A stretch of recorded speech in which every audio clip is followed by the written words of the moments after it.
Hello everyone.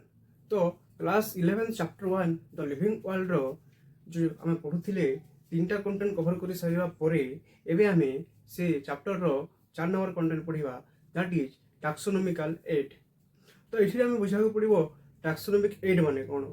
तो पिला माने टैक्सोनॉमिक एड माने होइछि add which supports correct identification, classification and nomenclature process। माने जो टैक्सोनॉमी प्रोसेस हमको करबा को पड़ुछि सेही प्रोसेस करबा पई जो टूल और टेक्निक्स किंबा जो जो जिनिस माने हमको इजी करूछ से प्रोसेस करबा पई ताहाकु हम करबा टैक्सोनॉमिक एड। तो टैक्सोनॉमिक एड रे पांचटा जिनिस आसीबो सेटा होछि herbarium, botanical gardens, museum, zoological parks and की। हर्बारियम्स माने कोन? हर्बारियम्स माने होछि it is a storehouse for collected plant specimens and dried preserved for future use। माने plant specimens मान को कलेक्शन करी कि हर्बारियम रे जे एज ए डिपोजिटरी हमें यूज करि परिबा। आ कोन it mentions about date, time and collector names along with the description of the important plants। माने से कुछ कि हर्बारियम्स रे प्लांट्स मान को स्पेसिमेन कलेक्शन सहित जे ताको कलेक्ट करि छि ताकर एड्रेस मध्य लिखा हेबो। Next botanical gardens. Botanical gardens माने कोन? जेमति कि भुवनेश्वर गोटे अछि एकाम्र कानन बॉटनिकल गार्डन। ठीक सेमति अलग अलग शहर रे अलग अलग टाइप रो बॉटनिकल गार्डन सब अछि। कोलकाता रे मध्य गार्डन अछि great botanical garden, Kew England हैला नेशनल बॉटनिकल गार्डन और कोलकाता हेला next national botanical research institute Lucknow. एटा सब type of botanical gardens. Next museum. Museums माने कोन? जेमति कि बहुत सारा सिटी रायपुर भुवनेश्वर रे म्यूजियम सब अच्छी। ट्राइबल म्यूजियम अच्छी फॉर द ट्राइबल पीपल मानकर कल्चर को शो करबा पई। तो हमर एठी कोन अच्छी collection and preservation of plants and animal for study purpose. माने बायोलॉजिकल वर्ल्ड जते भी प्लांट्स एनिमल अछंती ताकू हमें स्टडी करबा पई जो म्यूजियम रखियो सेटा होची हमर गोटे टेक्निकल एड भाबरे काम करूची। Next zoological parks.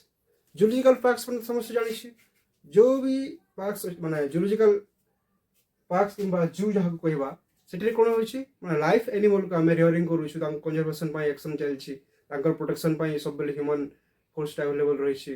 गवर्नमेंट तरफ बहुत सारा फंडिंग जाउछि तांकर केयर करबा पाई। जेमते भुवनेश्वर नंदनकानन जूलॉजिकल पार्क अछि सब समस्त जाइथिबा प्राय। पुणी सेमती चेन्नई रे अछि बड़ स्नेक पार्क गोटे सेठी स्नेक जूटा गोटे अछि फॉर डेडिकेटेड फॉर स्नेक सेठी बहुत सारा साप देखा को पाइबा तुम माने। ठीक सेमती रायपुर रे अछि कोन रायपुर रे गोटे एबे सफारी टे बनिछि सेटा भी जू माने रायपुर नया रायपुर रे सेटा अछि। ठीक अछि एटा सब जू मानकर ना। नेक्स्ट की माने कोन? की होछि गोटे इंटरेस्टिंग जिनिस जोठु के हमें कोन करबा it based on contrasting character. माने दुई तीनटा कैरेक्टर को हमें कंट्रास्ट करके कंपैरिजन करके हमें से जो आइडियाटा हमें गेन करबा। से जो कंट्रास्टिंग कैरेक्टर ताको हमें कहबा कपलेट बोली कहबा। आ जोटा माने दुईटा सपोज कैरेक्टर अछंती तो गोटे कैरेक्टर को एक्सेप्ट करके गोटे रिजेक्ट करबा। तो से जो acceptance of the one and rejection of the many करबा। आ से जो एक्सेप्टेंस करके जो हमें आइडियाटा पाइला ताको हमें लीड बोली कहिथा। माने लीड माने से कैरेक्टरटा एक्सेप्ट हेगला। ठीक अछि दिस इज की। ठीक सेमती आहुरी मो तीन चार प्रकार ऐड थाए जेमति कि फ्लोरा, मोनोग्राफ, कैटलॉग। ओके एटा सब भी थाए। फ्लोरा माने कोन करे? फ्लोरा गोटे description of the plant species in a particular area. से एरिया रो फ्लोरा स्पीसीज पनकर सेठी मेंशन थाए। ठीक सेमती मोनोग्राफ कोन करे? मोनोग्राफटा गोटे पर्टिकुलर फैमिली रो मेंशन सेठी रही थाए।